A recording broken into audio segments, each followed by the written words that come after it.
Walk into Costco or Best Buy or Walmart. What do you see? A glowing wall of TVs, boxes stacked high, words shouting at you like neon signs. 4K, HDR, HDR10+, Dolby Vision, Dolby Atmos, over and over again. So loud, so repetitive, you start to wonder, am I buying a TV or am I about to enter a relationship with a brand?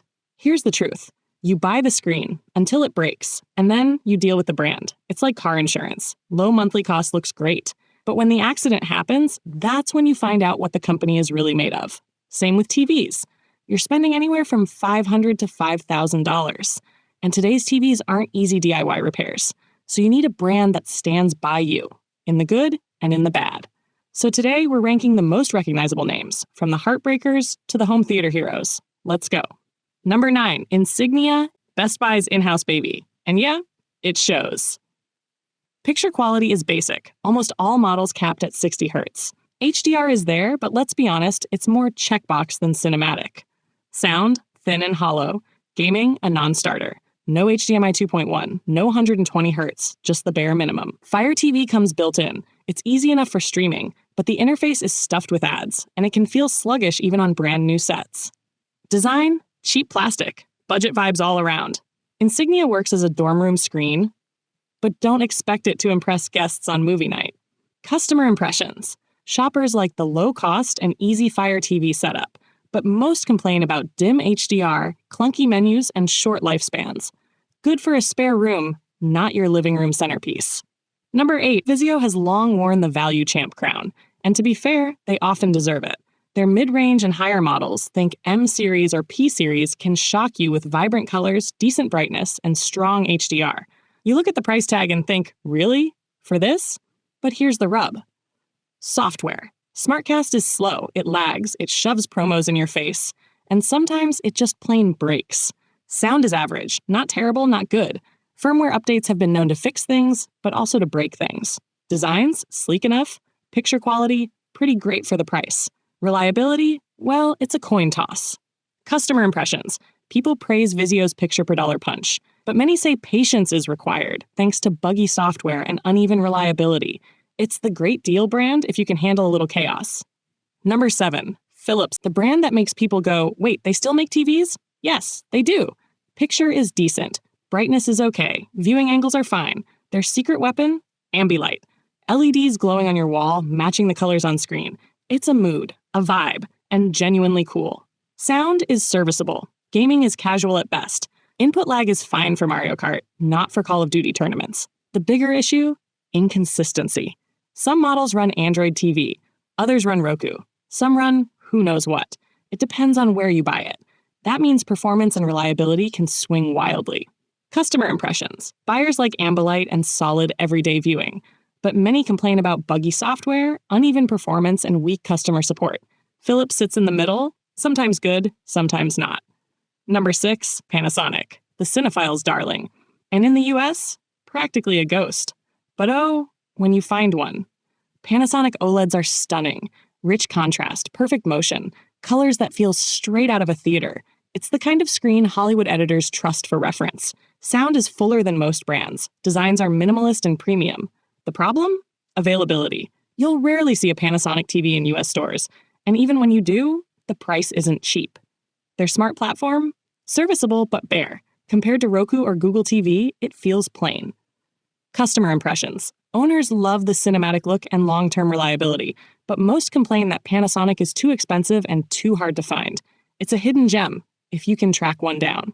Number 5, Hisense. Hisense is the bold disruptor. Mini LED, ULED, quantum dots. Specs that make you double-check the sticker price. Their sets get crazy bright, colors pop, HDR shines. Gaming? They've got HDMI 2.1, 120 Hz refresh, VRR. Gamers on a budget love Hisense. Sound is better than expected. Designs are sharp and modern. Some run Google TV, others run Roku. Both solid choices. So what's the catch? Consistency. One buyer gets a flawless panel, the next gets banding, blooming, or buggy software. It's a bit of a lottery. Customer impressions.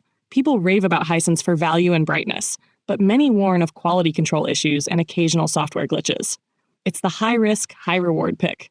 Number 4, TCL. TCL is the underdog that made it big. In less than a decade, they went from who's that to oh wow, Their QLED and mini LED sets are impressive. Strong contrast, good brightness, HDR that looks shockingly good for the money. Gamers love TCL too.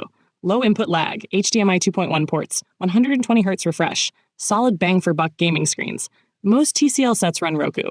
Simple, familiar, user-friendly. Sound weak, but slap on a soundbar and you're set. The main concern? Longevity. Some users report panels failing after just a few years, and cheaper models sometimes come with uniformity issues. Customer impressions. Buyers cheer TCL for big screens at small prices, but some complain about uneven build quality and shorter lifespans. A crowd pleaser with caveats.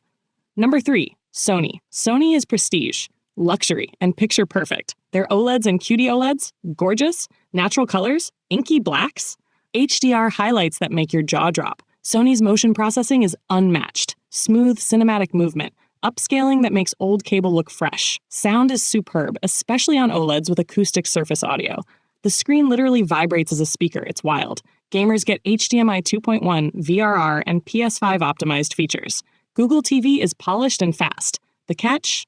Price. Sony costs more, but you get what you pay for. Customer impressions. Customers gush about natural colors, motion smoothness, and durability. The one complaint? The price tag. Sony fans say it's steep, but worth it. Number 2, Samsung. Samsung is the all-star. From cheap QLEDs to flagship QD OLEDs, they've got something for everyone. Picture quality is consistently bright and vibrant. Perfect for daytime viewing.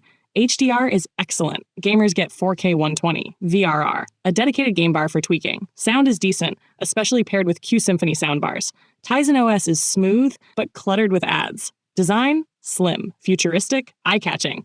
Customer impressions. Shoppers love Samsung's bright colors, stylish design, and reliability. Common gripes are the ad-heavy interface and lack of Dolby Vision. Still, Samsung is a safe bet. Number 1, LG takes the crown. Why?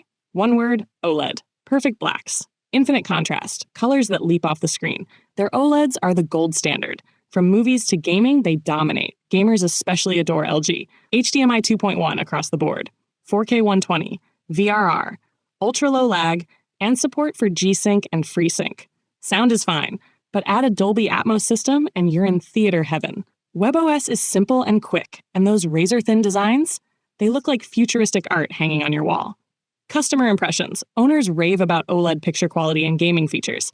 They admit LG is pricey and worry occasionally about burn-in, but most say the performance is worth every penny. Roku TV platform? Not a brand, but everywhere. TCL, Hisense, Sharp, even Roku's own sets. Picture depends on the manufacturer, but Roku OS? That's the real star. Simple, fast, huge app library. Even grandma can use it. Downside, plain visuals. Not much depth for advanced tinkerers. Customer impressions. People love Roku's simplicity and app support. Some wish it looked fancier, but most call it a strength. Fire TV? Amazon's flavor of smart TV. Mostly seen on Insignia and Toshiba. Picture? Serviceable. Refresh rates? Basic, but integration with Alexa and Prime is smooth. Voice control, smart home tie-ins, instant Prime Video. The catch? Ads. Lots of them. The home screen feels cluttered, and cheap Fire TVs can run sluggish. Customer impressions. Users like the Alexa voice control and Prime features, but many dislike the heavy ads and crowded menus. And there it is.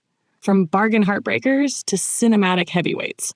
Buying a TV isn't just about specs on the box. It's about trust in the brand. So tell me, which brand do you trust? And which one would you never buy again? Drop your thoughts in the comments, like the video, subscribe for more brutally honest tech rankings. Until next time, happy watching.